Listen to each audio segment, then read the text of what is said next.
오늘 주신 말씀을 가지고 이 두려움에서 믿음으로란 제목으로 이 시간 함께 말씀을 나누고자 합니다. 오늘 본문은 우리에게 잘 알려진 말씀입니다. 예수님께서 제자들과 함께 배를 타고 갈릴리 호수를 건너가시는 중에 큰 풍랑을 만나게 되는 이야기입니다. 이 사건은 오늘 우리가 읽은 이 누가복음뿐만이 아니라 마태복음과 또 마가복음에도 기록되어 있습니다. 오늘 이 말씀을 통해서 우리의 시선이 두려움에서 주님께로 옮겨지고 또 우리의 마음이 두려움에서 믿음으로 나아가는 그 시간 되기를 소망합니다. 오늘 주신 본문 바로 앞에서 예수님은 중요한 말씀을 하셨습니다. 사람들이 예수님께 와서 말했습니다. 당신의 어머니와 동생들이 밖에서 당신을 찾고 있습니다. 그렇게 말했을 때 예수님께서는 이렇게 말씀하셨습니다. 누가복음 8장 21절 말씀입니다. 예수께서 대답하여 이르시되 내 어머니와 내 동생들은 곧 하나님의 말씀을 듣고 행하는 이 사람들이라 하시니라. 예수님은 여기서 이 참된 믿음의 가족이 누구인가에 대해서 말씀하십니다. 단순히 예수님이 가까이에 있는 사람이 주님이 가족이 아니다라고 말합니다. 또 단순히 예수님을 알고 있는 사람이 주님의 가족이 아니라는 것입니다. 하나님의 말씀을 듣고 또 그 말씀대로 살아가는 사람이 바로 하나님의 가족 된다라고 말씀합니다. 우리의 신앙은 단지 말씀을 듣는 데서 끝나지 않습니다. 물론 말씀을 듣는 것 너무나 중요합니다. 말씀을 사모하는 것, 또 예배의 자리에 나오는 것 너무나도 중요합니다. 그런데 그 들은 말씀이 실제 우리의 말 속에서, 삶 속에서 믿음으로 나타나야 합니다. 말씀을 들은 사람이 그 말씀을 듣고 진정으로 그 말씀을 붙들고 살아가냐 또 살아가지 못하는 것은 평안할 때보다 오히려 어려움이 올 때 더 분명히 드러나고는 합니다. 그리고 그 말씀 후에 그 바로 다음에 오늘 이 본문에 이 풍랑 사건이 나옵니다. 그래서 이제 이 본문 말씀은 그 말씀을 들은 제자들이 실제 이 삶의 자리에서 어떤 믿음으로 반응하는지를 보여줍니다. 예수님은 이 말씀을 듣고 행하는 사람이 참된 가족이다라고 말씀하신 후에 곧바로 제자들을 배에 태우십니다. 그리고 그들을 편안한 그런 교실이 아니라 풍랑이 있는 호수 한가운데로 데려가시는 겁니다. 말씀은 예배당 안에서만 들리는 것이 아니라 우리가 평안할 때만 들리는 것이 아니라 삶의 풍랑 속에서 이 믿음으로 붙들어야 하는 진리의 말씀인 겁니다. 그래서 오늘 본문은 우리에게 묻습니다. 너는 말씀을 들었느냐에서 한 발자국 더 나아가서 그 말씀을 풍랑 속에서도 믿고 있느냐를 묻고 계시는 겁니다. 본문 22절 말씀입니다. 하루는 제자들과 함께 배에 오르사 그들에게 이르시되 호수 저편으로 건너가자 하심에 이에 떠나. 본문 말씀을 통해서 예수님께서 먼저 호수 저편으로 건너가자라고 제자들에게 말씀하셨습니다. 제자들은 그 말씀을 듣고 그 배에 올랐습니다. 다시 말하면 제자들은 자기 마음대로 그 배에 오른 것이 아니라는 말씀입니다. 자기 계획대로 움직인 것도 아니고 자기 욕심 때문에 그 배에 오른 것도 아닙니다. 제자들은 예수님의 그 말씀을 듣고 그 말씀을 따라서 순종의 길에 오른 것입니다. 그런데 놀라운 것은 무엇입니까? 그 순종의 길에도 이 풍랑이 왔다는 것입니다. 제자들은 하나님의 그 뜻밖에 있었던 사람들이 아니라 예수님의 말씀에 순종하는데도 불구하고 큰 시험을 만난 겁니다. 여기서 우리는 중요한 연결점을 보게 됩니다. 그 본문 앞에서는 예수님께서 말씀을 듣고 행하는 사람이 내 가족이다라고 말씀하셨습니다. 그리고 바로 이어지는 이 본문에서는 그 말씀을 듣고 순종하는 제자들이 그 실제 위기 속에서 그 믿음을 어떻게 지킬 수 있는지 그 시험받는 장면이 나오는 것입니다. 우리가 믿는 자로서 신앙인으로서 살아가면서 가장 중요한 것 하나님 말씀 들어야 하는 것입니다. 말씀을 사모하고 또 그 자리 가운데 하나님께서는 우리를 그 말씀을 듣는 자리에서 멈추게 하지 않으신다는 것입니다. 하나님은 우리가 그 들은 말씀을 붙들고 실제 삶의 자리로 부르십니다. 예수님께서는 그 갈릴리 호수에서 풍랑을 통해서 제자들을 말씀을 듣는 자리에만 머물게 하지 않으시고 그 말씀을 믿음으로 붙들어야 하는 자리로 초청하신 것입니다. 그리고 그 자리가 바로 이 풍랑의 자리였습니다. 우리의 삶 가운데도 하나님이 어떤 길로 인도하셨다고 믿고 그렇게 출발을 했는데 중간에 예상하지 못한 이 풍랑을 만날 때가 있습니다. 기도하고 시작한 일인데도 어려움이 생길 수 있습니다. 응답이라고 믿고 선택한 길인데도 불구하고 막힘을 경험합니다. 믿음으로 세운 가정에도 아픔과 문제가 찾아올 수 있습니다. 그때 우리는 이렇게 많이 생각합니다. 분명히 내가 하나님 말씀대로 순종했는데 내가 잘못 택한 건가? 잘못 들은 건가? 기도하고 시작했으면 어려움이 없어야 되는 것 아닌가? 하나님이 인도하신 길이라면 이런 막힘 없어야 되는 것 아닌가? 내가 뭘 잘못한 건가? 이 길이 끝인 것인가? 라고 많은 사람들이 생각하고는 합니다. 하지만 주님이 이것을 건너가자, 이 바다를 건너가자라고 하셨다면 중간에 그 폭풍은 과정일 뿐이지 최종 결론은 아니라는 겁니다. 예수님은 제자들에게 이 풍랑을 만나는 이 자리가 너의 끝이다 라고 말씀하지 않으셨습니다. 예수님께서는 그 풍랑을 맞기 전에 분명하게 호수 저편으로 건너가자 라고 말씀하셨습니다. 그렇기 때문에 지금 제자들의 있는 그 자리는 끝이 아니라 과정이라는 겁니다. 결론이 아니라 지나가는 자리인 겁니다.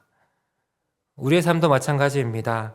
주님께서 우리를 부르시고 주님께서 우리를 인도하고 계신다면 지금 내가 지나고 있는 이 풍랑이 내 인생의 마지막 결론이 될 수 없다는 말씀입니다. 지금 이 자리가 힘듭니다. 힘들 수 있고 또 두려울 수 있습니다. 이 풍랑처럼 앞이 보이지 않을 수 있습니다. 하지만 주님이 우리와 함께 계시고 주님께서 건너가자라고 그 약속의 말씀을 주셨다면 우리는 반드시 그 주님의 때, 주님의 시간에 저편에 이르게 될 것입니다. 예수님을 믿는다고 해서 우리 삶 가운데 인생에 풍랑이 없는 것은 아닙니다. 예수님과 함께 한다고 해서 모든 길이 항상 평탄하지도 않았습니다. 제자들은 예수님의 말씀을 듣고 순종했습니다. 그 배, 그래서 올라탔지만 풍랑을 만났습니다. 예수님과 함께 있었지만 두려운 상황을 만난 겁니다. 하지만 그 인생의 풍랑이 왔다고 해서 반드시 내가 잘못된 길을 가고 있는 것은 아닙니다. 고난이 왔다고 해서 하나님이 나를 버리셨다라는 그 뜻도 아닙니다. 어려움이 있다고 해서 주님이 나와 함께 하시지 않으신다라는 그 뜻도 아닙니다. 순종의 길에도 풍랑은 올 수 있습니다. 그런데 중요한 것은 무엇입니까? 예수님이 함께 하신다는 이 사실이 이 풍랑의 의미를 바꾸는 겁니다. 제자들은 예수님과 함께 배에 있었고 예수님의 말씀을 따라가고 있었습니다. 그런데 그 강한 바람과 또 물결 앞에서 그들은 공포와 불안에 사로잡혔습니다. 자신의 힘으로는 도저히 감당할 수 없음을 깨닫고 예수님을 깨웁니다. 그때 예수님은 일어나셔서 바다와 그 물결을 꾸짖으시고 또 바다는 잔잔해졌습니다. 그리고 제자들에게 물으셨습니다. 너의 믿음이 어디 있느냐? 이 질문은 단순히 제자들을 책망하시기 위해 말씀하신 것만은 아닙니다. 이 질문은 제자들의 이 믿음이 어디에 있는지를 드러내는 질문입니다. 동시에 시련 속에서도 이 상황이 아니라 주님을 붙드는 믿음으로 나아오라 라는 주님의 초청이자 부르심인 것입니다. 제자들은 예수님과 함께 있었지만 아직 예수님이 누구신지를 온전히 알지 못했습니다. 우리는 늘 예수님과 함께 합니다. 예배에 나오고 또 기도의 자리에 나오고 말씀을 읽습니다. 그렇게 늘 예수님과 함께 하면서도 불안합니다. 왜 그렇습니까? 계속해서 어려워지는 세상의 흐름 가운데 이 삶의 무게를 감당하지 못하고 방황하게 되는 겁니다. 하나님의 말씀은 들었는데 성경을 알겠는데 그 뜻도 알겠는데 내 삶 가운데 일어나는 이런 모든 풍랑 속에서 어쩔 줄 몰라 하는 그런 불안에 떨고 있는 것입니다. 하지만 이 시대를 향해서 주님은 동일하게 말씀하십니다. 묻고 계십니다. 너의 믿음은 어디 있느냐? 너의 믿음을 돌아보아라. 제자들은 예수님의 이 3년의 공생의 시간 가운데 항상 예수님과 함께 지냈습니다. 본문 안에서도 그들은 같은 배 안에 타고 있었습니다. 그래서 겉으로 보면 누구보다 주님과 가까이에서 누구보다 주님과 잘 동행하고 있는 사람들처럼 보입니다.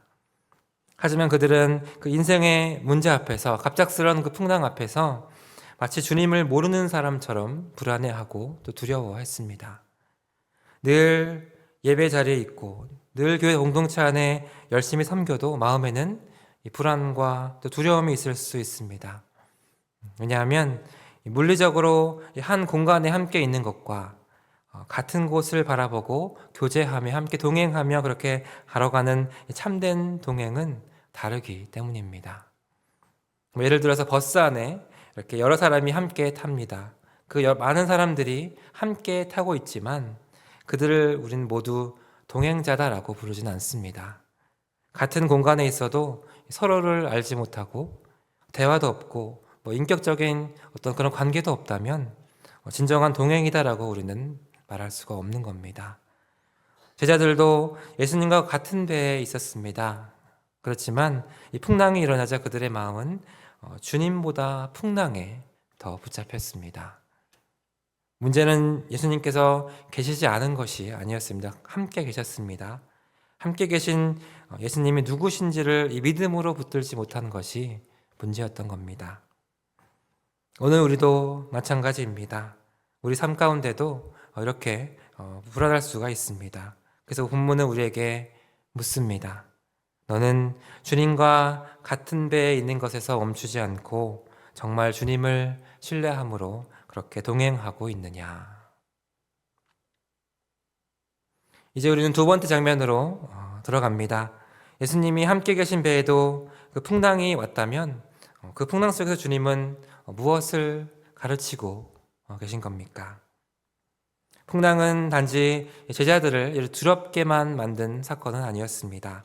그 풍랑은 제자들이 믿음이 어디에 있는지를 드러내는 그런 자리였고 또 동시에 예수님이 누구신지를 더 깊이 배우는 그런 믿음의 훈련장이었습니다.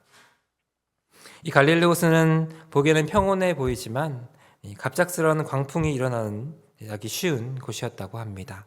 그래서 이 주변 산지에서 내려오는 이런 차가운 바람이 호수 위로 몰아치면 잔잔하던 물결도 순식간에 거센 파도로 변할 수 있었습니다.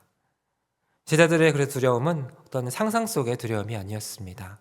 실제로 위험한 폭풍 한가운데에 있었습니다. 제자들 중에는 갈릴리 호수에 익숙했던 어부들이 있었습니다. 그들이 그래서 배와 물을 모르는 사람들이 아니었습니다. 이전에도 여러 번 그런 풍랑을 만났을 것이고 자기들의 어떤 경험과 또 기술로 위기를 넘겨본 적도 있었을 겁니다. 그런데 이번엔 달랐습니다. 자신들이 잘 안다고 생각했던 그 장소에서 자신이 어떤 일이 일어나도 이길 수 있을 것 같다는 그렇게 익숙한 일에서 이 죽음의 위기를 만나게 된 겁니다. 우리도 그렇습니다. 사람은 어떤 낯선 곳에서만 넘어지는 것이 아닙니다. 늘 다니던 길에서 사고를 만나기도 하고 이 정도는 내가 할 수 있다라고 생각했던 자리에서 어려움을 겪기도 합니다. 세상의 모든 인생이 이렇게 예기치 못한 풍랑을 만납니다. 본문을 보면 이 물이 배에 가득하게 되어서 제자들이 위태롭게 되었습니다. 그들은 두려웠고 공포에 빠졌습니다. 자신들의 힘으로는 도저히 감당할 수 없음을 깨달았습니다. 그런데 그때 제자들이 잊고 있었던 것이 있었습니다. 그것은 무엇입니까? 제자들은 예수님의 말씀을 잊었던 것입니다. 예수님 분명히 말씀하셨습니다. 저편으로 가자. 저편으로 건너가자.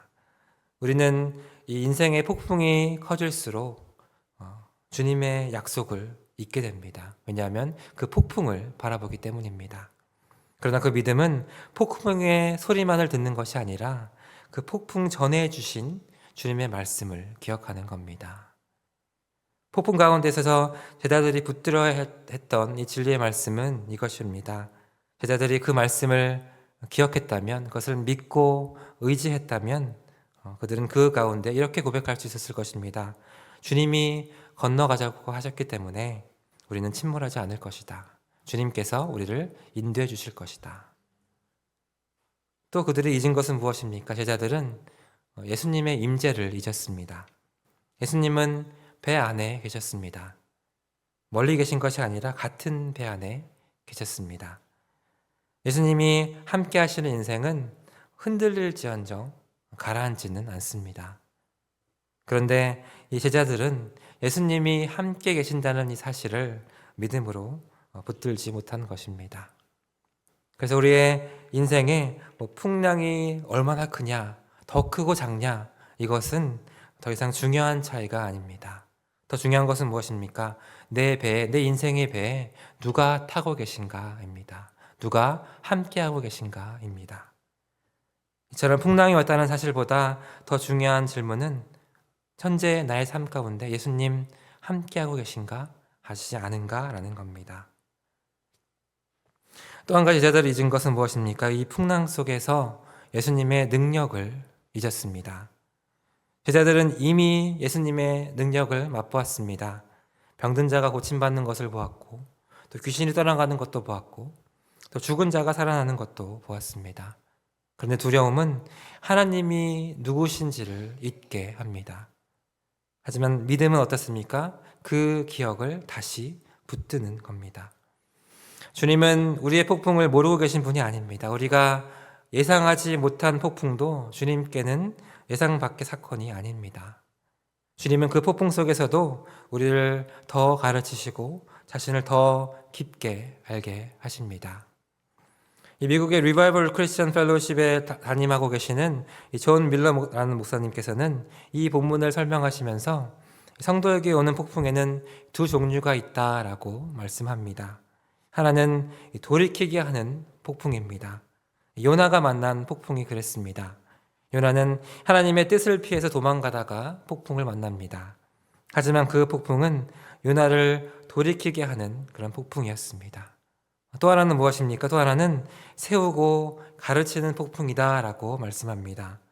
오늘 본문의 제자들이 만난 폭풍이 그렇습니다. 제자들은 지금 불순종한 중이 아니었습니다. 오히려 예수님 말씀에 순종해서 배를 탔습니다. 그런데도 폭풍이 왔습니다. 그래서 이 폭풍은 그들을 벌하기 위한 것이 아니라 그들의 믿음을 세우고 예수님을 더 깊이 알게 하기 위한 믿음의 훈련이었던 겁니다. 어떤 폭풍은 우리를 돌이키게 합니다. 그런데 어떤 폭풍은 우리를 더 깊은 믿음으로 세웁니다. 그렇기 때문에 오늘 본문의 폭풍은 어떤 책망의 폭풍이라기보다는 믿음 훈련의 그런 폭풍이었던 것입니다. 제자들은 두려워했습니다. 흔들렸고 또 믿음이 약했습니다. 그런데 그 가운데 그들이 한 것은 한 가지입니다. 주님께 나아간 겁니다. 예수님께 나아갔습니다. 그리고 예수님은 그들의 그 부르짖음을 외면하지 않으셨습니다. 주님은 일어나셨고 바람과 물결을 꾸짖으셨습니다. 우리가 믿음이 약할 때에도 주님께 나아가야 합니다. 우리가 두려움이 있을 때에도 주님께로 나아가야 합니다. 우리 스스로 문제를 해결하려고만 하는 것이 아니라 예수님께 그 문제를 겸손히 들고 나아가야 하는 겁니다. 예수님께서 도망가는 것이 아니라, 말씀에서 도망가는 것이 아니라 고난 가운데 있다면 더더욱 주님께 나아가야 한다는 말씀입니다. 이 어린아이는 어땠습니까? 아이들은 문제가 조금이라도 생기면 부모님한테 달려갑니다. 아이가 부모를 완벽하게 이해해서가 아닙니다. 부모가 자기보다 크고 또 자기를 사랑하고 자기를 지켜줄 수 있다는 것을 그 아이들은 알기 때문입니다. 우리 또한 마찬가지입니다. 우리는 주님 다 모든 거 이해하지 못한다 할지라도 우리는 주님께 달려가야 합니다. 왜냐하면 우리 주님은 우리의 부르짖음을 들으시고 우리를 붙잡아 주시고 우리를 인도해 주시는 분이시기 때문입니다. 이제 우리는 폭풍 후에 드러난 더 중요한 진리를 보게 됩니다. 풍랑이 잠잠해진 후에 제자들은 예수님이 누구신지를 그렇게 새롭게 보게 되는 겁니다. 제자들이 그렇게 두려워했던 이 문제는 예수님 앞에서 힘을 잃습니다. 그런데 그 사건의 목적은 단지 문제가 해결되는 데 있지 않았습니다. 예수님은 풍랑을 잠잠하게 하신 후에 제자들에게 묻습니다. 너희의 믿음이 어디 있느냐? 그리고 동시에 우리에게도 던져지는 질문입니다. 너는 무엇을 믿고 있느냐? 너는 무엇을 붙들고 있느냐? 너는 풍랑을 보고 있느냐? 아니면 풍랑보다 크신 주님을 보고 있느냐?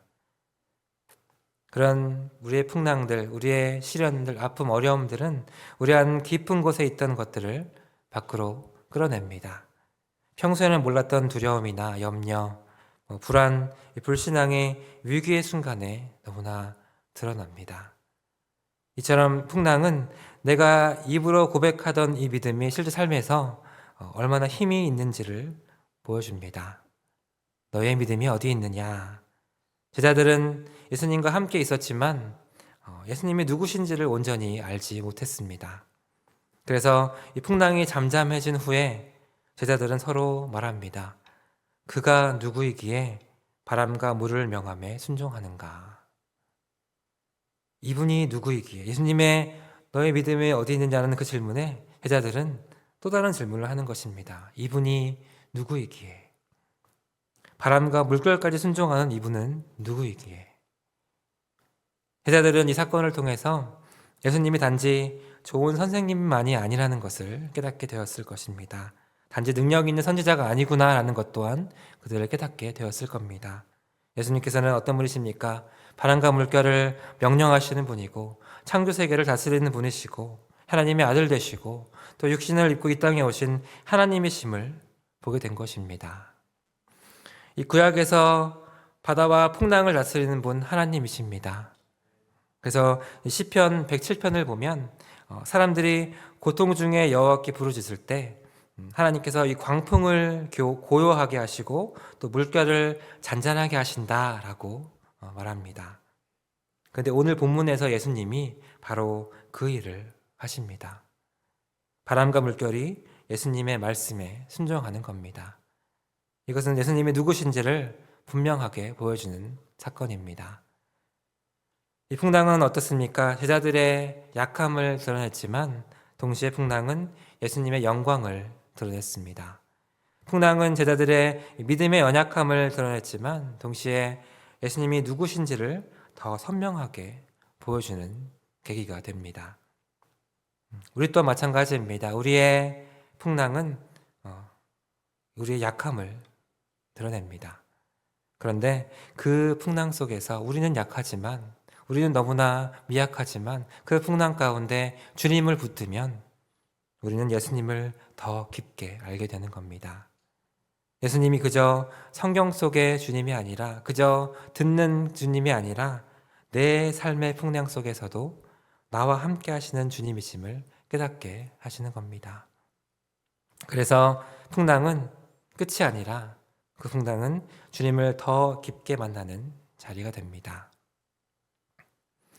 우리들도 삶을 돌아볼 때 제자들과 별반 다르지 못합니다. 다른 사람들의 간증을 들을 때는 하나님 능력 있으시구나 라고 고백합니다. 성경적 기적을 볼 때는 주님은 전능하십니다 라고 고백합니다. 그런데 그것이 내 풍랑으로 왔을 때, 나의 문제가 되고 나의 어떤 자녀, 건강, 가정, 내 미래가 흔들릴 때는 그 믿음이 잘 적용되지 않을 때가 있습니다. 그래서 주님은 오늘 우리에게도 물으십니다. 너의 믿음은 어디에 있느냐? 이 질문 앞에서 이 시간 우리 마음을 점검하는 우리 모두가 되기를 소망합니다. 내가 정말 이 시간 붙들고 있는 것은 무엇인지, 내가 정말 신뢰하고 있는 분은 누구신지 돌아보는 이 시간 되기를 원합니다. 성도의 삶 가운데 풍랑이 없다라는 그런 약속은 없습니다. 오히려 성경은 우리에게 환란이 있을 것을 말씀합니다. 그런데 성경은 동시에 그 환란은 끝이 아니다라고 분명하게 약속합니다. 로마서 5장 3장 4절에도 이렇게 바울은 말합니다. 우리가 환난 중에도 즐거워하나니 이는 환난은 인내는 연단은 소망을 이루는 줄을 아미노라. 또 로마서 8장 28절 말씀 이렇게 말합니다. 하나님을 사랑하는 자 곧 그 뜻대로 부르심을 입은 자들에게는 모든 것이 합력하여 선을 이루느니라. 아멘. 이것이 우리가 이 풍랑 속에서도 무너지지 않을 수 있는 이유입니다. 하나님은 우리 인생 모든 것을 재료로 사용하십니다. 그래서 선을 이루시는 분이십니다. 우리가 이해할 수 없는 고난까지도 이 주님 손에 붙들리게 되면 믿음의 훈련이 되고 그것은 은혜의 통로가 되고 또 주님을 더 깊이 아는 자리가 됩니다. 그렇기 때문에 오늘 말씀은 분명하게 말씀합니다. 예수님이 함께하는 배에도 풍랑은 올 수 있습니다. 그런데 그 예수님이 함께하시는 배는 결코 벌어진 배가 실패한 배가 아니라는 겁니다. 주님이 저편으로 건너가자라고 말씀하셨다면 중간의 풍랑은 결론이 아닙니다. 풍랑은 우리를 끝내기 위해 온 것이 아니라 우리의 믿음이 어디 있는지를 보게 하시고 예수님이 누구이신지를 더 깊게 알게 하는 자리가 된다는 것입니다.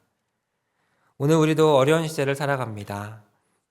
신실하게 믿음을 지키며 살아갔지만 그렇게 살아감에도 불구하고 우리의 어떤 시련도 있고 사업의 어려움이나 경제적인 부담이나 가정의 문제, 건강의 문제로 고통 중에 있는 분들이 많이 있습니다. 하지만 우리가 세상 가운데를 살아가면서 어떤 여러 시련을 겪어도 안심할 수 있는 이유가 있습니다. 그것은 무엇입니까? 주님이 우리와 영원토록 함께 하시기 때문입니다. 세상의 풍랑 우리를 흔들 수는 있습니다. 그러나 그 풍랑이 주님 안에 있는 우리를 궁극적으로 무너뜨리지는 못합니다. 하나님은 선하시고 또 지혜로우셔서 우리의 인생의 모든 것을 사용해서 우리를 인도하시는 분이시기 때문입니다. 고난까지도 그 주님의 손에 붙들릴 때 그 믿음의 뿌리를 더 깊게 하시고 은혜의 가지를 더 힘있게 자라게 하는 통로가 되게 하십니다. 예수님은 제자들에게 말씀하셨고 또 오늘 이 풍랑 있는 세상을 지나가는 우리에게도 동일하게 말씀하십니다. 마태복음 14장 27절에 다른 그 풍랑의 사건 가운데 예수님 이렇게 말씀하십니다. 안심하라, 나니 두려워하지 말라. 오늘도 주님께서는 우리와 함께 하십니다. 그렇기 때문에 우리는 두려움에 머무는 것이 아니라 믿음으로 나아가는 그런 모두가 되시기를 바랍니다. 이 풍랑보다 더 크신 주님을 바라보며 두려움에서 믿음으로 나아가는 그런 모두가 되시기를 주님의 이름으로 축복합니다.